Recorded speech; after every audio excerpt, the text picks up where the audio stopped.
so much of our power is actually found in negative energy. This sort of lying and self-deception and just corruption of your frame of mind happens on all different levels. They become very adept at lying to themselves in moments of difficulty. Pretty much every area in your life where you feel stuck, you can probably find the lie. Alrighty, guys. Next up, Jordan Peterson, someone I would consider to be fairly courageous, but turns out he doesn't consider himself to be courageous at all. Here, check it out. First of all, I'd like to just say thank you for having the courage to pursue the truth, and I'm very proud that you're Canadian, especially since truth has been so fraught lately in Canadian politics. People say this courage, they talk to me about my courage fairly frequently, and that's not right exactly. I just learned to be afraid of the right thing. And I really mean that. I mean, I saw in endless repetition in my clinical practice and in my own private life, when my eyes were open, the consequences of not saying what was true. It's like whatever hell you might fall into by opening your mouth when you have something to say that isn't popular, it's nothing like the hell that you're going to envelop yourself in if you lose control of your own tongue and mind.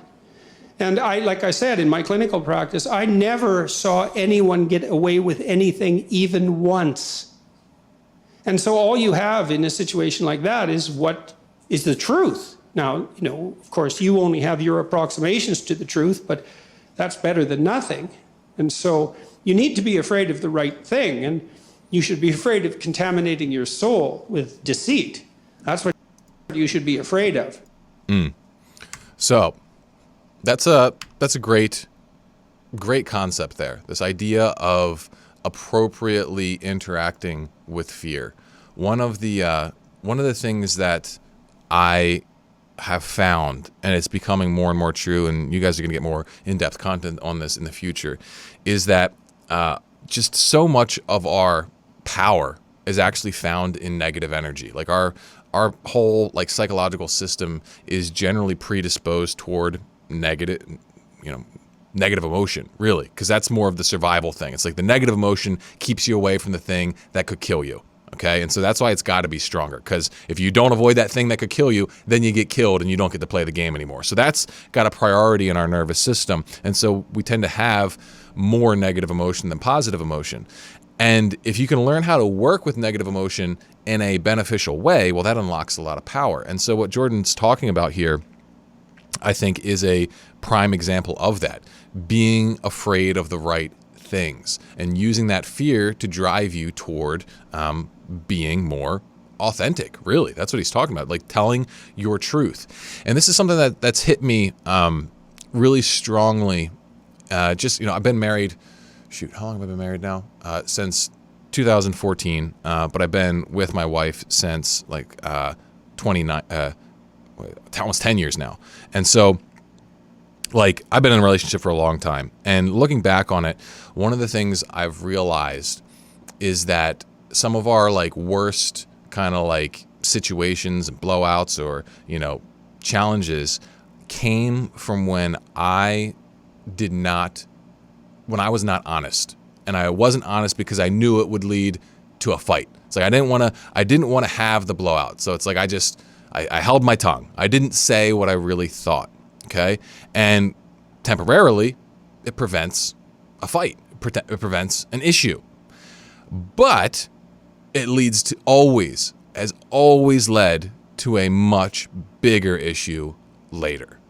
Always. Every time.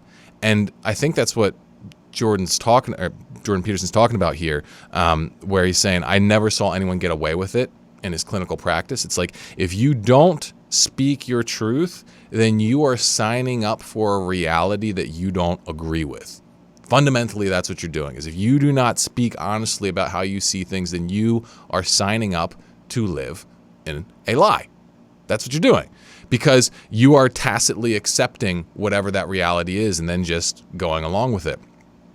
And so I think this sort of lying and self-deception and just corruption of your frame of mind happens on all different levels. With the guys I work with when it comes to quitting porn, they tell themselves the lie that it's okay. It's like, this is not that big of a deal. I'll quit tomorrow. Everyone does it, so it must be fine. And it's like, okay. And then when I talk to them about it, it's like, do you really think that? And they're like, no, not at all. It's like the true me thinks that it's, reprehensible. It's, holding me back. It's screwing me up in X, Y, and Z way. And I'm like, well, you got to tell yourself that in the moments, right? But the lies have become so habitual that they just do it by reflex then, and then they're trapped. And then this starts infiltrating other parts of their life, where it's like they become very adept at lying to themselves in moments of difficulty. And then once that starts happening, then you get a ceiling on your capacity. You can't actually progress beyond a certain point because you lie to yourself every single time it gets difficult, and you give yourself an out, and then afterwards you kick yourself, and it's like, well, that wasn't good. But then you're stuck because you just get in the habit of lying to yourself. And I think like this happens pretty much every area in your life where you feel stuck.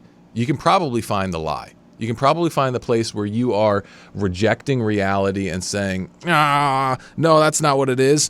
You're just hiding from it. So learning how to show up, speak your truth, even if just to yourself, can change your life. But if you can also bring it into your relationships and into your work, into your career, anywhere where you can line up your truth, that's how you line up your energy. Because otherwise, you just got a whole big wad of bullshit in your energetic channel that if you don't clear out, you're just going to be stuck.